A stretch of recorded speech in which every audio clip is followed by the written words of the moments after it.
सभी अव्यक्त मूर्त हो बैठे हो। व्यक्त रूप में रहते अव्यक्त स्थिति में रहना है। जब अव्यक्त स्थिति में स्थित हो जाएंगे तो उस अव्यक्त स्थिति में कोई उलझन नहीं रहेगी। वर्तमान समय चल रहे सभी पाठ आप बच्चों को अति शीघ्र अव्यक्त बनाने के साधन है। डगमग होने की जरूरत नहीं। शुरू में यज्ञ की स्थापना भी अनायास ही हुई थी। जब आप शुरू में यज्ञ की स्थापना में आए थे तो आप सभी से निश्चय के पत्र लिखाए थे। यही निश्चय लिखाते थे कि अगर ब्रह्मा चला जाए तब भी हमारी अवस्था, हमारा निश्चय अटल रहेगा। वह निश्चय पत्र याद है? निश्चय उसको कहा जाता है जिसमें किसी भी प्रकार का, किसी भी स्थिति अनुसार विघ्न के समय संशय नहीं आता। परिस्थितियां तो बदलनी ही हैं, बदलती ही रहेंगी। लेकिन आप जैसे गीत गाते हो ना, बदल जाए दुनिया न बदलेंगे हम, तो ऐसे ही आप सभी निश्चय बुद्धि आज के संगठन में बैठे हुए हो। आपकी मम्मा आप सबको कहा करती थी कि निश्चय के जो भी आधार अब तक खड़े हैं वह सब आधार निकलने ही हैं, और निकलते हुए भी उसकी नींव मजबूत है। अगर नींव मजबूत नहीं तो आधार की आवश्यकता है। आधार कौन सा? बाबा का आधार, संगठन का आधार, परिवार के नियमों का आधार नहीं छोड़ना। परंतु परीक्षा के समय जो सीन सामने आती है उसमें निश्चय तो नहीं टूटा।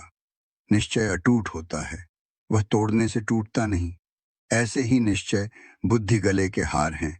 क्या ब्रह्मा आपका बहुत प्यारा है? था नहीं परंतु है। तो क्या वह नहीं कहा करते थे? बातें तो सभी बोली हुई हैं, समय पर याद आना ही तीव्र पुरुषार्थ है। याद करो, वह भी आप बच्चों को मजबूत बनाने के लिए कहते थे। बाप दादा ने बच्चों का इतना श्रृंगार किया है, तो क्या बच्चे इतना श्रृंगारधारी नहीं बने हैं? एक दिन ऐसा समय आएगा जो इस बाप दादा के श्रृंगार को याद करेंगे। तो अभी वह समय है। पहले तो वह अपने को निरहंकारी नम्रचित कहते हुए कई बच्चों को यह सुनाते थे कि मैं भी अभी संपूर्ण नहीं बना हूं, मैं भी अभी निरंतर देही अभिमानी नहीं बना हूं। लेकिन आपने अपने अनुभव के आधार से 3-4 मास के अंदर ध्यान दिया होगा, सन्मुख मिलने का सौभाग्य प्राप्त हुआ होगा, तो अनुभव किया होगा कि यह ब्रह्मा अब साकारी नहीं लेकिन अव्यक्त आकारी रूपधारी है। कुछ वर्ष पहले ब्रह्मा छोटी छोटी बातें सुनते थे, समय देते थे, लेकिन अब क्या देखा? इन छोटी छोटी बातों को न सुनने का कारण क्या था कि यह समय निरंतर याद में बीते। क्या आप बच्चों ने उनके तन द्वारा कभी नोट नहीं किया कि उनके मस्तक में सितारा चमकता हुआ नजर आता था? अव्यक्त स्थिति में जो होंगे उन्होंने अव्यक्त मूर्त को जाना, पहचाना। जो खुद नहीं अव्यक्त अवस्था में रहते थे उन्होंने अमूल्य रतन को पूरी रीति नहीं पहचाना। अभी भी स्थापना का कार्य ब्रह्मा का है, न कि हमारा। अभी भी आप बच्चों की पालना ब्रह्मा द्वारा ही होगी। स्थापना के अंत तक ब्रह्मा का ही पाठ है।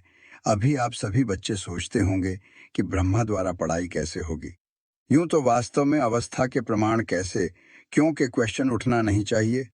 लेकिन कई बच्चों के अंदर प्रश्न तो क्या, लेकिन काफी हलचल का सागर शुरू हो गया है। यह पहला पेपर बहुत थोड़ों ने पास किया। कुछ तो धैर्य रखो। जब अविनाशी ज्ञान है, अविनाशी पढ़ाई है, तो फिर यह प्रश्नों की हलचल क्यों? फिर भी उसी हलचल को शांत करने के लिए समझा रहे हैं। क्लास जैसे चलती है वैसे ही चलेगी। क्या सुनाएंगे? जो ब्रह्मा का तन मुकर्रर है तो मुरली उसी के तन द्वारा जो चली है वही मुरली है। और संदेशियों द्वारा थोड़े समय के लिए जो सर्विस करते हैं उनको मुरली नहीं कहा जाता है। उस मुरली में जादू नहीं है। बाप दादा की मुरली में ही जादू है। इसलिए जो भी मुरलियां चल चुकी हैं वह सभी रिवाइज करनी है। जैसे पहले पोस्ट जाती थी वैसे ही मुख्य सेवा केंद्र पर आबू से जाती रहेगी। क्या आपको 1 वर्ष पहले जो मुरली चली थी वह याद है? कल जो पड़ी होगी वह भी याद नहीं होगी। कई पॉइंट्स ऐसी हैं जो कई बार पढ़ने से भी बुद्धि में नहीं ठहरती। इसलिए मुरली और पत्र का जैसे कनेक्शन होता है वैसे ही होगा। जैसे आप मधुबन में रिफ्रेश होने आते हो वैसे ही आएंगे। क्या करें, किससे मिलने आवें? अब फिर ये प्रश्न उठता है, किससे रिफ्रेश होंगे? जो लकी सितारे हैं अर्थात जो निमित्त मुख्य हैं उनके साथ पूरा संबंध जोड़कर जो भी आपके सेवा केंद्र की रिजल्ट है, समस्याएं हैं, जो भी सेवा केंद्रों की उन्नति है, जो भी नए नए फूल उस फुलवाड़ी से खिलते हैं, उनको भी संगठन का साक्षात्कार कराने मधुबन में ले आना है। साथ साथ ऐसे संगठन के बीच बाप दादा निमित्त बनी हुई संदेशी द्वारा पूरी सेवा करेंगे। अभी कोई और प्रश्न रहा? आप सोचते होंगे कि लोग पूछेंगे कि आपका ब्रह्मा बाबा 100 वर्ष से पहले ही चला गया। ये तो बहुत सहज प्रश्न है, कोई मुश्किल नहीं। 100 के नजदीक ही तो आयु थी। ये जो 100 वर्ष कहे हुए हैं, यह गलत नहीं है। अगर कुछ रहा हुआ है तो आकार द्वारा पूरा करेंगे। 100 वर्ष ब्रह्मा की स्थापना का पार्ट है। वह तो 100 वर्ष पूरा होना ही है, लेकिन बीच में ब्रह्मा के बाद ब्राह्मणों का जो पार्ट है, वह अब चलना है। ब्रह्मा ने ब्राह्मण किस लिए रचे? क्या ब्रह्मा अपनी रचना को देखेंगे नहीं?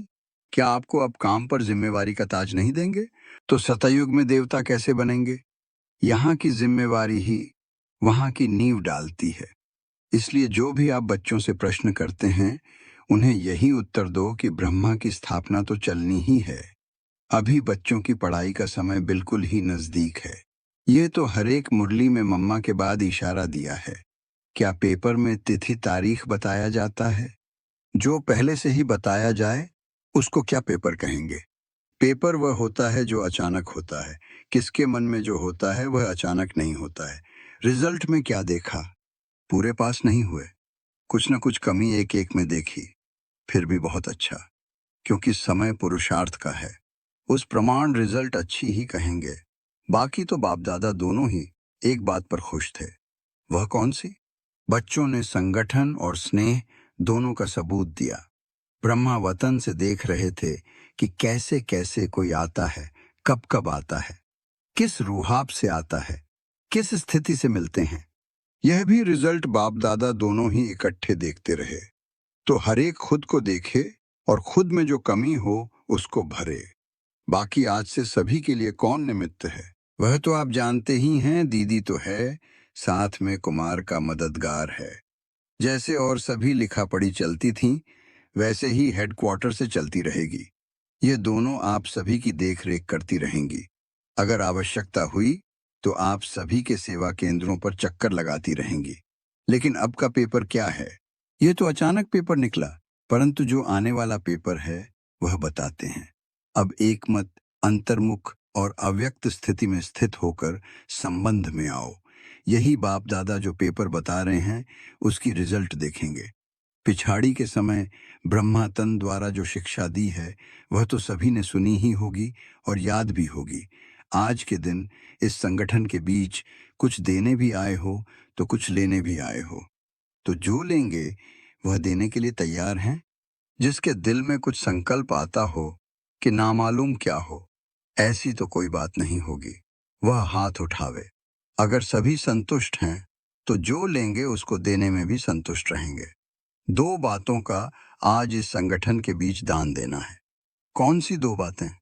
एक मुख्य बात कि आज से आपस में एक दो का अवगुण न देखना, न सुनना, न चित्त पर रखना। अगर कोई बहन या भाई की कोई भी बात देखने में आए तो निमित्त बने हुए जो हैं, उनके द्वारा उनको इशारा दिला सकते हो। दूसरी बात, कई लोग आपके निश्चय को डगमग करने के लिए बातें बोलेंगे, आवाज फैलाएंगे कि अब देखिए यह संस्था कैसे चलती है। लेकिन उन लोगों को यह मालूम नहीं कि इन्हों का आधार अविनाशी है। दूसरा, यह भी ध्यान में रखना कि कोई भी हिलाने की कोशिश करे तो जैसे आप बच्चों का कल्प पहले का गायन है, अंगद के समान पांव को नहीं हिलाना है। ऐसे निश्चय बुद्धि अडोल एक रस ही जो आने वाले लास्ट पेपर हैं, उसमें पास होंगे। और ही ब्रह्मा द्वारा जो इतने ब्राह्मण रचे हैं, तो क्या बाप के जब बच्चे बड़े हो जाते हैं तो बाप रिटायर नहीं होता? अब ऐसे समझो कि बाप रिटायर अवस्था में भी आपके साथ है।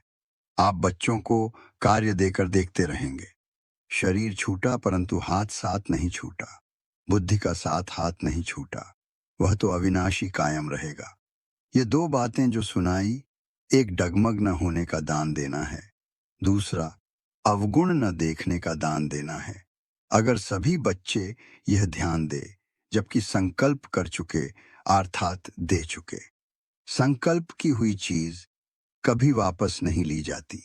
अगर माया वापस लेने की कोशिश कराए भी, तो यदि अपने ऊपर जांच होगी, तो पास हो जाएंगे। अभी एक और बात आप सबके ध्यान पर दे रहे हैं। बाप दादा की लास्ट मुरली में जो शिक्षा मिली है कि यह ध्यान दीदार ज्यादा चलाना, समय व्यर्थ गनवाना है। इसलिए यह नहीं होना चाहिए। ऐसे न हो संदेशियों द्वारा सेंटर पर जो पाठ चले उसे आप चेक न कर पाओ।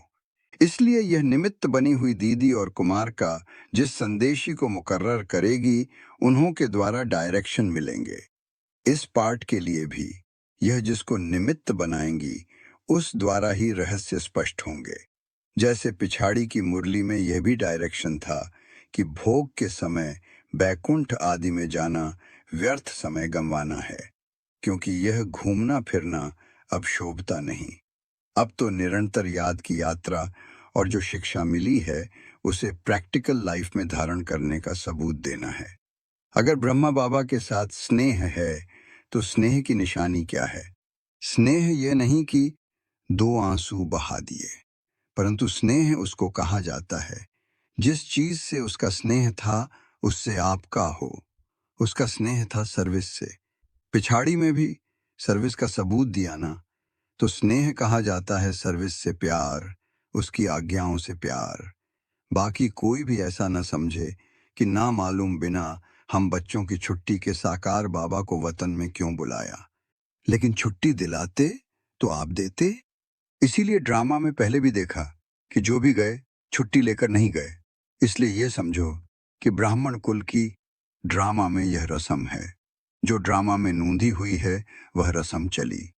यूं तो समझते हैं कि आप सभी का बहुत प्यार साकार के साथ था नहीं है भी। प्यार नहीं होता तो इस सभा में कैसे होते? साकार में फॉलो करने के लिए इनका ही तन था, तो प्यार क्यों नहीं होगा? स्नेह था और है भी। यह बाप बच्चों की निशानी है। इससे साकार भी वतन में मुस्कुरा रहे हैं। बच्चों का स्नेह है तो क्यों मेरा नहीं? लेकिन वह जानते हैं कि ड्रामा में जो भी पाठ होता है वह कल्याणकारी है। वह विचलित नहीं होते। वह तो संपूर्ण अचल, अडोल, स्थिर था और है भी। लेकिन आप बच्चों से 1000 गुना स्नेह उनमें जास्ती है। अब स्नेह का सबूत देना है। यह भी एक छिपने का खेल है। तो विचार सागर मंथन करो, हलचल का मंथन न करो। जो शक्ति ली है उनको प्रत्यक्ष में लाओ।